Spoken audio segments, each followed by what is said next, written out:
ஞாயிறு. இந்த ஊருக்கு பேரே ஞாயிறுங்க. ஒரு வாரத்தினுடைய பேர் இந்த கிராமத்தினுடைய பேர். ரொம்ப தூரம் இருக்குதுன்னு நினைக்கிறீங்களா? திருவள்ளூர்லேருந்து கொஞ்சம் தூரம் காரனோடை அப்படின்னு சொல்லக்கூடிய அந்த இடம் ரொம்ப ஃபேமஸான இடம் காரனோடை. அது பக்கத்துலேயே ஞாயிறுன்னு ஒரு கிராமம். அந்த கிராமத்தில் புஷ்பரதேஸ்வரர் திருக்கோவில் மிக அற்புதமான கோவில். இது யாருக்கு என்ன கோவில் தெரியுங்களா? நான் இந்த காலகட்டத்தில் சொல்கிறது அதுக்காக தான். சித்ரா பௌர்ணமி வரக்கூடிய இந்த நாளில் சூரிய வழிபாடு பண்ணுறது, சூரியன் உச்சம் பெறக்கூடிய இந்த நாளில் முதல் 7 நாள், சித்திரையில் முதல் 7 நாள் பார்த்தீங்கன்னா சூரியனே வந்து அந்த மூல கருவறையில் இறைவனை வழிபடக்கூடிய நாளாக இருக்கும். கரெக்டாக 7 நாள் 7 கதிர் 7 நாளைக்கு வந்து சூரியன் இல்லையா, அதனால் அந்த 7 நிறங்களுக்கு உள்ள 7 நாட்களுக்கு சூரியனை வந்து வழிபடுகிறார் சூரிய பகவான். அவருடைய சூரிய நாராயணனை புஷ்பரதேஸ்வரராக வந்து வழிபடுகிறார். இங்கே சூரியனே வந்து வழிபட்ட தலம் அப்படின்றதுக்காக தான் இந்த இது.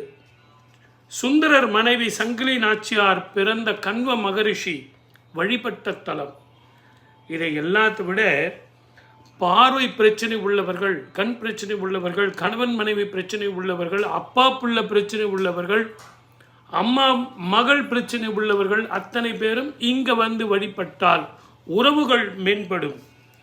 கணவன் மனைவி பிரச்சனைகளுக்கும் பிரிந்த தம்பதியர்கள் ஒன்றாக கூடுவதற்கும் நான் ஒரு சின்ன பரிகாரம் சார் எழுதிங்க. ஞாயிற்றுக்கிழமை அன்னைக்கு கோதுமை பொங்கலும் அதே மாதிரி பாயாசம் இவைகளை வச்சு நீங்கள் தானம் பண்ணோம். இந்த சுவாமிக்கு நைவேத்தியம் பண்ணிட்டு தானம் பண்ணோம். இங்கே சூரியனது சன்னதி இருக்கிறதுனால நவக்கிரக சன்னதிகளே இங்கே இல்லை. தாமரை மலரில் இங்கே சிவபெருமான் சிவ தரிசனம் கொடுத்து கொண்டு இருக்கிறார். எல்லா இடத்துலையும் வேறு மாதிரி இருக்கும் லிங்கம். இங்கே அந்த தாமரை மலரில் சிவபெருமான் காட்சி தருகிறார். இந்த ஸ்தலத்தில் வந்து திருவோடு மரம் இருப்பது மிக மிக அதிசயம். புஷ்பரதேஸ்வரர் திருக்கோவில் அப்படிங்கிறதுனால நீங்கள் தயவு செஞ்சு சிகப்பு மலர்கள், வெள்ளை மலர்கள் இதெல்லாம் கொண்டு வந்து நீங்கள் பூஜை செய்யலாம்.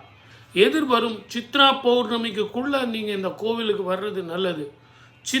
உங்களுக்கு சித்ரா பௌர்ணமிக்கு இந்த ரஷ்ஷு உங்களால் தாங்க முடியாது. அதே மாதிரி சூரியன் பாதிக்கப்பட்டவர்கள், சூரியன் தன்னுடைய 9வது இடத்திலேயே இருக்கிறதுனால குடும்பத்தில் பலவித பிரச்சனைகள் உள்ளவர்கள் அத்தனை பேருமே, சூரியன் நீச்சம் பெற்றவர்கள் அத்தனை பேருமே இங்கே வரலாம். சப்ஸ்கிரைப் பண்ணிட்டீங்களா?